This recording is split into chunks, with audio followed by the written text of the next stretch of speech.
अस्सलाम वालेकुम। उम्मीद है कि आप सब खैरियत से होंगे और अपने घरों में खुश होंगे। तो आज मैं फ्रूट चाट की एक सिंपल सी रेसिपी आप लोगों के साथ शेयर करूंगी कि इसको किस तरह घर पर बाज़ार से ज़्यादा बेहतर और टेस्टफुल बनाया जा सकता है। तो चलें रेसिपी स्टार्ट करते हैं। बिस्मिल्लाहिर्रहमानिर्रहीम। फ्रूट चाट बनाने के लिए यहाँ पे जो जो फल मैंने इस्तेमाल किए हैं इनको मैंने पहले अच्छी तरह से वॉश कर लिया है और फिर मैंने इनकी जो है वो कटिंग की है। तो यहाँ पे मैंने 1 कप जो है इमली आलू बुखारे की चटनी ली है। 1 कप यहाँ पे अनार हैं, बनाना अनार हैं, लेकिन आपको जो भी अवेलेबल हो आप वो यूज़ कर सकते हैं। 2 मौसमियाँ ली हैं और 1 कप केले हैं, 1 कप सेब हैं और 1 कप ही अंगूर हैं।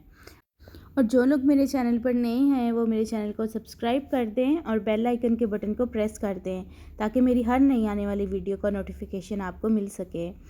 तो यहाँ पे एक बाउल में मैं जो फ्रूट्स हैं वो डाल रही हूँ। अच्छा, फ्रूट चाट बनाते हुए आपका जो फ्रूट डालने को दिल करता है वो आप इसमें ऐड कर सकते हैं और जो आप नहीं डालना चाहते उसको आप स्किप भी कर सकते हैं। तो यहाँ पे मैंने सेब, केले और अनार डाल दिए हैं, साथ ही इसके मैं अब अंगूर डाल रही हूँ और इसको मैं मिक्स कर लूँगी अच्छी तरह से। अच्छा, इसमें मैं नमक, काली मिर्च और चीनी वगैरह कुछ भी शामिल नहीं करूँगी। एक तो फ्रूट्स जो हैं वो ख़ुद भी मीठे होते हैं और इसमें अब मैं इमली आलू बुखारे की चटनी डाल रही हूँ, तो इसमें भी चीनी वगैरह सब कुछ शामिल है। नमक भी ऐड नहीं करूँगी, नमक डालने से और काली मिर्च डालने से इसका जो टेस्ट है वो ख़राब हो जाता है। तो बस इसमें सिर्फ मैंने जो इमली आलू बुखारे की चटनी है यही ऐड की है।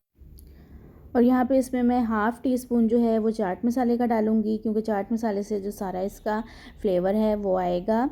और चाट मसाला मैंने इसलिए भी कम डाला है कि क्योंकि इमली आलू बुखारे की चटनी में ऑलरेडी ही चाट मसाला ऐड है, तो इसलिए मैंने इसमें जो है वो कम डाला है चाट मसाला। लेकिन अगर आप लोग इसमें चाट मसाला ज़्यादा डालना चाहते हैं तो आप अपने टेस्ट के हिसाब से इसमें ज़्यादा डाल भी सकते हैं। तो अब इसमें मैं एक जो मौसमी है वो निचोड़ दूँगी। ये मौसमी या माल्टा जो भी हो आपके पास वो आप इसमें निचोड़ सकते हैं, इससे इसका जो फ्लेवर है वो बहुत ज़्यादा अच्छा हो जाता है। तो यहाँ पे हमारी फ्रूट चाट जो है वो बनकर तैयार हो चुकी है। तो इसके ऊपर मैंने इसकी डेकोरेशन के लिए जापानी फल उसको मैंने स्लाइसेस में काट के और उसके छिलके उतार दिए थे वो ऊपर रख दिया है और थोड़ा सा जो पुदीना है उससे मैंने इसकी डेकोरेशन कर दी है। तो ये बहुत मज़े की चाट बनी है। तो आप लोग भी घर पर ही बनाया करें फ्रूट चाट, बाज़ार से कई गुना बेहतर और टेस्टी चाट जो है वो घर पर बनती है। तो उम्मीद है कि आपको ये रेसिपी अच्छी लगी होगी। तो चले मिलती हूँ आपसे अपनी नेक्स्ट वीडियो में एक नई रेसिपी के साथ। अपना बहुत सारा ख्याल रखिएगा। अल्लाह हाफिज़।